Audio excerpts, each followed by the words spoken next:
Said this is a tropical storm, might become a hurricane yesterday, but probably by today, and it became a hurricane very quickly. And so not only is it a hurricane, it's already a major hurricane, and it's now a Category 4 hurricane with maximum sustained winds at 150 miles per hour. It is expected to make landfall on the west coast of Florida sometime between Wednesday evening or perhaps even very early on Thursday. This has gone slower than the projections were in terms of the how it's moving towards Florida. And if that continues, it's going to push back when landfall will happen. Of course, you can see impacts prior to the eye wall making landfall. We have made a pre-landfall declaration request to FEMA for support, and Kevin has been working with the administrator, and we anticipate positive approval on that. We have 51 counties in Florida currently under a state of emergency. The executive order that I signed over the weekend also orders all disaster debris management sites and landfills to be open 24/7 in the lead up to Hurricane Milton. We had a lot of debris left from Hurricane Helene on Florida's Gulf Coast. That creates a huge hazard if you have a major hurricane hit in that area this week. So we've marshaled state assets to be able to help with that mission, and we're going to continue to do that until it's safe, until it's no longer safe to do so. So we do have a Category 4 hurricane. It is currently located 745 miles southwest of Tampa. It has not moved terribly quickly, but that obviously could change going forward. Storm surge watch has been issued for the Florida Gulf Coast from mainland Monroe County northward to the Suwannee River, the Dixie-Levy County line. 8 to 12 feet peak storm surge is potential for northern Pinellas all the way down to Charlotte, including in Tampa Bay. 5 to 10 feet peak storm surge is possible from Yankeetown southward to the Pasco-Pinellas County line and from Inglewood southward to Bonita Beach, including Charlotte Harbor. Hurricane watches have been issued for portions of west central Florida and Florida's Nature Coast. Tropical storm watches extend further south and north through southwest Florida and the Keys and along portions of the Florida Panhandle. Division of Emergency Management is busy facilitating hundreds of resource requests from communities as we prepare for the impacts.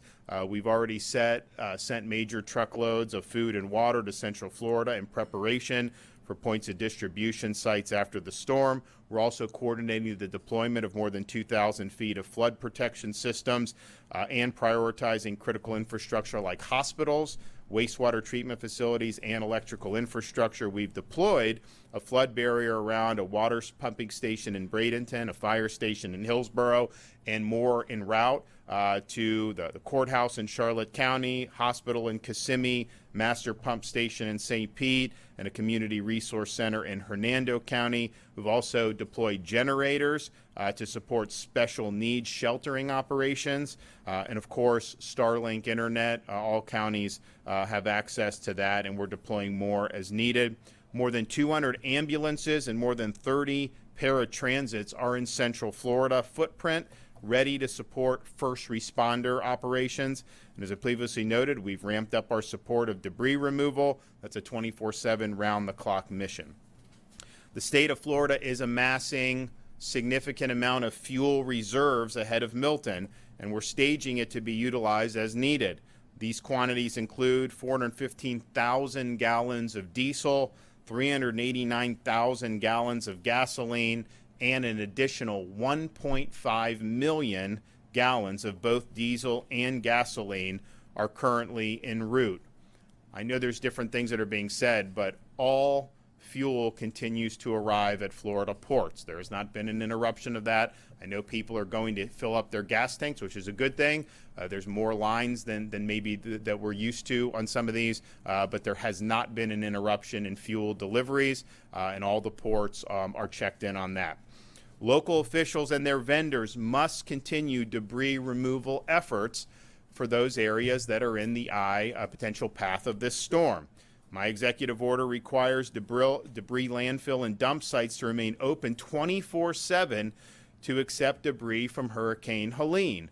We need as much of this debris picked up as possible.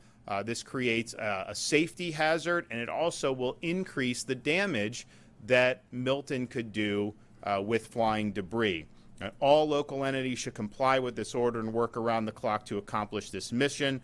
We have deployed major assets to help, but yet, last night in Pinellas County, there were 300 vehicles. Some of them were state vehicles, but also a lot of private pickup trucks and vehicles who were bringing debris. That's helpful. They should be doing that, and yet one of the gates was locked. There was no one manning it. And so we had this massive line of cars waiting to drop off debris, which is a good thing. And so Florida Highway Patrol basically took matters into their own hands, fastened some rope to a couple pickup trucks to the gate and busted the gate open. And then those trucks were able to go in and unload the debris. We don't have time for bureaucracy and red tape. We have to get the job done. And the effort that Jared Perdue and Kevin's team have made in helping get the debris off and supplementing the local efforts has been incredible. We have noticed since the weekend and the order, you have seen some more vendors out there. I know City of St. Petersburg has been working hard to get the debris out, and that's a great thing. And they're working, I think, well. But these debris sites need to be open, and we're going to ensure that to be able to do. So just in the last 24 hours, the state has done almost 500 truckloads of debris, totaling 9,000 cubic yards. So that's just from the barrier islands in Pinellas County bringing to the debris landfills. We have over 200 state assets, dump trucks, other types of trucks and vehicles to be able to do. But keeping it 24/7 is important. We absolutely encourage private citizens to have the debris and bring it in. That's helping the mission. Can't get bogged down in bureaucracy on this. The debris mission is going to continue until it's no longer safe to do so. Clearly, we're going to be able to work all the way through today and probably all the way through tomorrow, given that the storm's likely not to make landfall till later on Wednesday, and that could even get pushed back even further. So we've made a big dent in this. I know folks on the ground locally and those barrier islands and places like Manatee and Pinellas have been working very hard. But let's get this done. Let's get as much of that debris removed as humanly possible, and let's work 24/7 to be able to do it. So we have right now, just in the debris mission, we have 800 National Guardsmen that are also deployed helping our state agencies. We currently have 5,000 Guardsmen that are mobilized for the response to this storm, and we have more than 3,000 additional Guardsmen who will be mobilized prior to landfall. The National Guard's also deploying heavy equipment to assist with debris removal, including Army and Air Force horizontal construction units, tactical high water vehicles, dump trucks, and front-end loaders. Linemen and power restoration resources are being marshaled in advance of the storm. This is a storm, the path of this storm that would hit the western part of the Florida Peninsula, then go all the way across the peninsula and exit in the Atlantic Ocean. That's going to impact a lot of different utilities. We've spoken to most of them, and they're working to get people here. If you look, we had Helene, and there were 2.4 million restorations, but 99.9% were back within a few days. There's still hundreds of thousands of people without power in some of these other states that got hit by Helene. So there are crews working there, but they're bringing people in from far and wide to be able to respond accordingly. This path of this storm, we don't know exactly how it's going to go. I know they say the eye is going to go here or here. That can move. When you're talking about 30, 40, 50 miles north or south, will make a huge difference in terms of who gets the worst surge, how much power is ended up taken out. And so we have no way of knowing how that's going to shake out. So the resources are being brought in, and the power restoration effort will begin as soon as it's safe to do so. Again, I made this point yesterday, but all of our assets that we had lent to assist in North Carolina are here in the state of Florida. We have a temporary base camp at Tropicana Field to support not just the debris operations, but any post-landfall first responding operations. So we have landfall. It's going to happen probably sometime later Wednesday, maybe early Thursday, and it could potentially speed up. And so maybe it'll be a little earlier than that. It could continue slowing. Maybe it'll be a little less. But there is going to be a landfall in the middle of this week. Monday morning, where we are today, you have time to execute your plan, but you got to do it now. There have been some evacuations that have been issued. There's going to be a flurry of them today. I know the counties are working on opening shelters. They typically will open the shelters after they have the evacuation go out, not before. So make sure that you're following the news coming out of your local county. But all these barrier islands, all these areas that would be susceptible to this storm surge that's up and down the west coast of Florida, you should assume that there's going to be some form of evacuations that are going to be issued by your local county officials. That is going to happen when you have the potential for storm surge of this magnitude. We also have a storm that's already very powerful. Now, the forecasts are that it's going to peak before it reaches landfall, and then weaken. It's still going to be a strong storm, but we don't know that that's necessarily going to happen. And so this is something that's going to be really, really significant one way or another. But you have time to be able to do this today. And again, you don't have to evacuate hundreds of miles. If you're in those barrier islands, if you're in areas that are susceptible to storm surge, you go to areas that are not susceptible to that. Every county has places within them where you can go to. Maybe it's a friend's house, maybe it's a hotel, maybe it's a shelter. We have the ability to withstand wind in Florida with most of our buildings, and nothing would be designated as a shelter if it couldn't withstand that. So that's an option, especially if you're not comfortable getting on the road and traveling a great distance. You don't have to do that. And you're going to see shelters open in all these counties. Kevin is working on supplementing that from the state if there's a need to have more, particularly in Central Florida. So we'll do that. But you have an opportunity today to do what you need to do to execute this plan. You have time today, but do it. But time is going to start running out very, very soon. We are effective at 10:30 a.m. We are suspending all tolls in western part of Central Florida into Central Florida, as well as Alligator Alley. People sometimes will say, where do you evacuate to? They just want to get out. They don't want to just stay local, and they want to get out. Well, I think that probably the easiest route would probably be to go north if you're in Central Florida, because the way the storm looks, it looks like it's going to have more of an impact on Central and Southern Florida. Most of these places in Tallahassee and Northern Florida likely aren't going to see as significant of impacts, but be that as it may, just understand that if they have a storm going into the greater Tampa Bay area now, it is possible that could shift further south. So if you do evacuate south, you may be ending up going to where you're going to have a lot of the storm anyways. We saw that with Hurricane Ian, so just be mindful of that. But again, you don't have to go hundreds of miles. That is not required. Any place that's going to be open as a shelter, Florida hotels that are built within the last however many 20, 30 years are all going to be able to withstand hurricane force winds. Sandbag locations are open in multiple counties in South and Central Florida. Check your county's EM page to find out where those locations are. You can find your county's emergency management page by going to floridadisaster.org/counties, floridadisaster.org/counties, and you have that local EM page that will tell you about any local evacuation orders that are made. But know your zone, know where you are. The bad thing about having a storm right on top is we have these logistical challenges. The one thing people have with Helene, they know if they got a lot of storm surge with Helene, very well may get even more with this storm. So don't mess with the storm surge and do what you need to do to keep yourself and your family safe. We're going to be continuing to work around the clock here at the Emergency Operations Center. We're doing all the things that we would normally do, but then obviously we have this debris removal mission that we've dived into to be able to help these local communities that have all this. It's going well, but we need to keep doing on that. Okay, Kevin Guthrie will come up and give an update.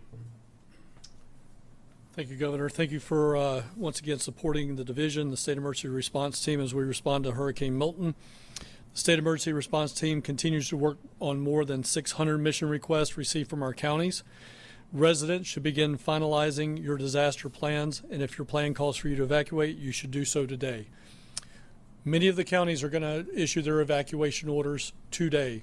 Some of them, for example, Pasco County, will start at 10 a.m. this morning. Others will be Pinellas County, I believe, at 2 p.m. this afternoon, and still others will have varying times. You may ask why the varying times. Each county's population is factored into that, so the clearance times is what they will be making those decisions based on. So those evacuation orders will be going out today. I would highly recommend, if anybody has the means to do so, you have the capability of going to a hotel, staying with friends and families, get on the road today, wherever that might be. There's hoteling in Orlando. If you are 100% going to need to be dependent on power, and you have the means to do so, you may want to consider a Jacksonville. It's likely that Jacksonville will not experience any type of power outage. So if you've got to be guaranteed power and you have the financial means, you may want to consider something a little bit further away. However, for those that do not, shelters will be opening. We recommend that you start moving towards a shelter. Shelter capacity will be limited. You heard the governor say that we are going to work on supplemental sheltering. We have identified state buildings. We have identified vacant buildings across the entire footprint of Florida that we will be opening up additional shelters when school buildings and other shelters, traditional shelters, start to reach their capacity. Many of you may need to resupply your disaster supply kit. Again, that is a today thing. You need to be doing that today. If you get to a shelter, there will be food and water there. It will not be sit down eating. It will be shelf stable meals. It would be more of the type of material or food that you're used to seeing at a point of distribution, but we will have food and water.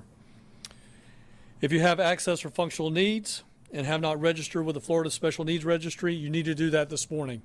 They've already started, cities and counties have already started call downs of their special needs registry to ensure that those individuals have a ride to the closest special needs shelter. If you depend on medication or electricity to use your medical devices, your area is called to evacuate, you need to do so. You may lose power and there will be no way to use your medical devices. Make sure that's a part of your plan. The National Hurricane Center released new storm surge values as of 8 a.m. this morning. They issued a special advisory at 9 that the governor's already talked about, where the hurricane force winds are now Category 4. However, I'm going to draw your attention to something we did for you this morning. Everybody likes visuals. 5 feet and 10 feet. The ceiling in here is 10'8". We're talking about storm surge values higher than the ceiling.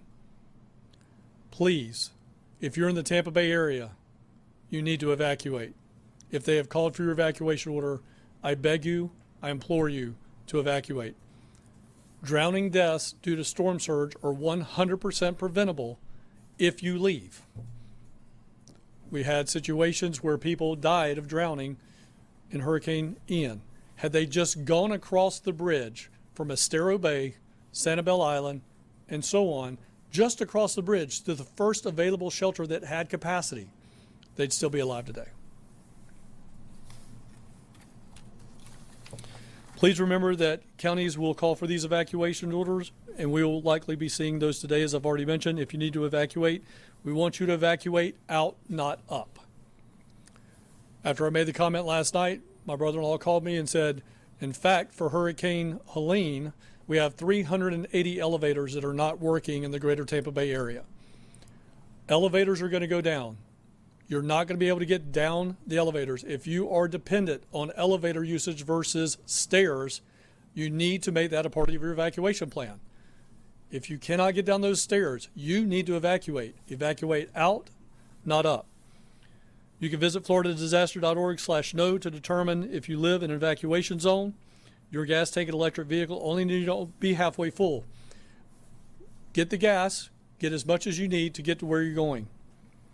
If you're in an evacuation zone, you need evacuation assistance, please call this number, 1-800-729-3413. That's 1-800-729-3413. That's for all residents. We have people there to answer your questions, and we can help you get out of your evacuation zone if you need additional assistance. The state has activated the State Assistance Information Line, also known as the SAIL line. If you need information, again, information only on resources. They cannot get you people, but if you need to ask a question, that is what the SAIL line is for. 1-800-342-3557. Again, that's 1-800-342-3557. We have English, Spanish, and Haitian Creole waiting to help you out. Additional preparedness resources can be found at floridadisaster.org/updates. Make sure you follow us on X, Instagram, at FLSERT, and on Facebook at FDEM, as we are sharing updates in real time. Please make sure that you have a way to receive alerts. Make sure that you see all the additional information at your county emergency management agency at floridadisaster.org/counties. And again, thank you, Governor, for your continued support and partnership. Thanks, Jared. All right, thank you, Governor, and good morning. We have continued to respond to Hurricane Helene and also ramp up our efforts to prepare for Hurricane Milton. To date, FDOT has removed nearly 180,000 cubic yards of debris statewide, and as you heard from Governor DeSantis, we've taken the mission of removing as much as debris as possible before Milton makes landfall very serious. We've mobilized every available state asset and resource to do just this. It's been a partnership between FDOT, DEM, Florida Department of Agriculture, the National Guard, and the State Guard. We have a lot of people on the ground. We have a lot of equipment on the ground. We have continued to remove debris. It is really important that everybody understand we're in this thing together. As you heard from the governor, we saw a lot of private property owners bringing debris to landfills throughout the night last night. We highly encourage that. Every little bit of debris that gets removed counts and gets us to our goal and helps us fulfill that mission. We are calling on all of our local governments, local municipalities, and debris vendors and contractors. If you have available resources and available assets, please deploy those. Join us, join state employees and our asset deployment of all of our equipment to remove debris in Pinellas, Manatee specifically, where they were hit hard by Helene. This is a very important mission. We're all in this together. We need everybody to mobilize their resources and assets. As you've heard from the governor, throughout the day yesterday, we moved a lot of debris. We're going to continue working until it's no longer safe to do so. And our goal, again, is to remove as much debris as we can possibly remove before Hurricane Milton makes landfall. As you heard from the governor, we are preparing to suspend tolls effective at 10:30 a.m. this morning for West Florida, Central Florida, and Alligator Alley to help facilitate those evacuations. We have seen people begin to leave already, which is a good thing. You need to leave early. If you're within those low-lying areas where storm surge could impact you, the earlier you leave, the better. It's going to help with traffic, it's going to help with evacuations, and it will make your trip a lot easier. We've seen increased volumes on I-75 and I-4. We're continuing to watch traffic live with our 10 regional traffic management centers across the state. They operate 24/7. We've increased the number and frequency of our Road Ranger Service Patrol and Motorist Aid to facilitate those evacuations. They do have the ability to aid motorists with fuel, water, and also remove stranded or idle vehicles out of the travelway. We've also prepared our shoulders for what we call emergency shoulder use. As volumes pick up and speeds lower for the interstate facilities, we then begin to implement what's known as emergency shoulder use, and we open up the shoulders of our interstates for live traffic. We do that when the speeds get down to around 40 miles per hour. We have a partnership with Florida Highway Patrol, and they go out there, the troopers go out there live real time and assist people in getting on the shoulder to help relieve congestion. We've used this. There you've been listening to Governor Ron DeSantis along with other officials speaking about Hurricane Milton, now a Category 4. And we know that people have questions about the track, the timing. Let's check in with meteorologist Lewis Turner. Katie, appreciate it. So yeah, Cat 4, and a look at the infrared satellite picture right now. You see a pretty clear eye being defined here, and that's some strengthening that'll happen and continue to happen, though. We don't have much further to go to get to that 5 level, though. Right now, Hurricane Center says it's going to stay right at that Category 4 strength, perhaps even 3 at landfall. A lot can change here, and in fact, if you look at just the variance within this cone of just how far the potential from, say, Cedar Key all the way to Fort Myers or below, even where the landfall can potentially occur. But then this will be a Wednesday, later on in the evening, overnight, Wednesday, Thursday morning event. So while a lot of folks are sleeping, Wednesday night, or would typically be sleeping, is when we would see some of the greatest impacts with this. Hurricane watch is now in effect for the entirety, essentially, of where that cone includes on the west coast of Florida, and we'll continue to see those warnings as we get into 36 hours, and we'll probably see some of those expand into the first coast area as well. So your county by county forecast, you're looking at Palatka, you're looking at Palm Coast, some of the worst there. Further south you go, you'll see the worst conditions, but you can get a 4 to 6 foot surge in St. Augustine, which would mean water up and into the Avenida de Menendez, the bayfront there. Duval Clay, 2 to 4 foot, which would mean some water in businesses and some homes close to those tributaries, McCoy Creek, Hogan Creek, along the St. Johns River, the Black Creek even. We'll watch that with rainfall 4 to 8 inches, but we could get gusts to 60 plus. And I know that official just mentioned maybe power outages won't be as likely in Jacksonville. What I will say to that is I know exactly what he means relative to what's going to happen along the west coast or central Florida, where they could have power outages for much, much longer. We certainly could see power outages here. In fact, if you think about what happened with Helene, with a lot of us having those outages, it'd be similar conditions to that, though fewer impacts for Ware, Charlton, Brantley, and Pierce County in southeastern Georgia. So in our 7-day, remember, Wednesday, later in the day, overnight into Thursday will be the greatest impacts felt. This has been a First Coast News on Your Side special report, Tracking Milton, always streaming on First Coast News Plus.